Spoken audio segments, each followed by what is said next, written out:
Hi and welcome back. My name is Janine. You can call me D. I'm an astrologer and I teach people the psychology behind marketing. And today we're going to be diving into Uranus. So let's go.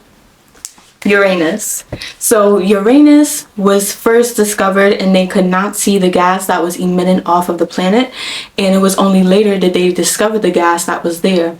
And this was said by Rick the astrologer. Okay. And Uranus, it wasn't always known as Uranus, it was known as Herschel. And they called it Herschel before it got its name Uranus. And Uranus is also in the natal chart when it comes to psychology about a primitive instinct that is isolated from what usually goes on or the functions that are usually tied into the psychology of a person, because Uranus is not personal, it's not part of our personality. Uranus is very much a part of the formulation and the innovation of a process or processing. And when I say this, I want to dig into people who have Uranus aspected or an emphasis of Uranus in their chart. A lot of the times they are considered geniuses, but there's also other manifestations of Uranus as well that ties into the formulation of a new process and the innovation of an old process. So when we see somebody like Eddie Murphy who has Uranus in his first house, okay? Eddie Murphy, the way that he expresses himself and his expression when it comes to entertainment, because it is in his first house, it is very much offbeat, it is out there. You wouldn't expect the things that he says. I live! Let me hear you say, ow! Ah! That's close enough! Oh, see, I made Lewis a bet here. Lewis bet me that we couldn't both get rich and put y'all in the poorhouse at the same time. He didn't think we could do it. I won. Friend? That's right, fool. Now I'm a flying talking donkey. You might have seen a house fly, maybe even a super fly, but I bet you ain't never seen a donkey fly. Okay, but it's very much entertaining, and it is part of this Uranian quality that's there for him to be authentic, for him to be original in his expression, how he expresses himself. And that's very important because he's an entertainer.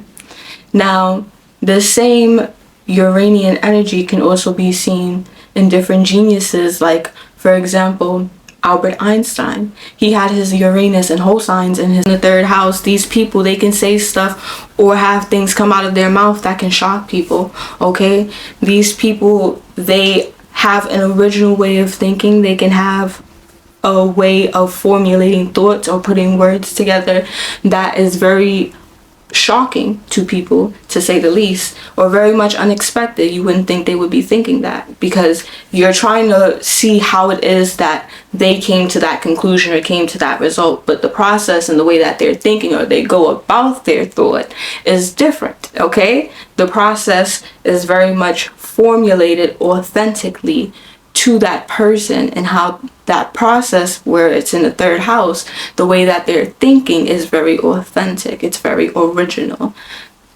in that way, okay? What distinguishes the language of science from language as we ordinarily understand the world? How is it that scientific language is international? What science strives for is an utmost preciseness and clarity of concepts as regards their mutual relation and their correspondence to sensory data. And this Uranus gave way to a huge amount of creativity that he was able to tap into that other people was not able to tap into. So he created and was able to really translate for us the things that he saw and the knowledge that he was able to tap into. It was something that at the time was very much I want to say important and not even glorified, but very much important, because Uranus speaks to creativity that's on a different octave, a higher vibration, and that he was channeling that, of course, down here. And in his third house is very much dealing with himself, and also speaking to how the physical manifestation of this creativity came about through these calculations and the mathematics that he was involved in. Okay, now, sorry, that was a little bit of a tangent, but now going back to Uranus, the innovation in the formulation of an individual process is so much important, because say for example, if you have Uranus inside of your 7th house or sitting on your 7th house, or it's very much conjunct your descendant, if there's going to be an emphasis of people that are original, eccentric, offbeat, and into things that are outside of the mainstream, and you can attract those people into you. Well, so Uranus, say for example, sitting inside of the 4th house, your father could be original, he could be offbeat.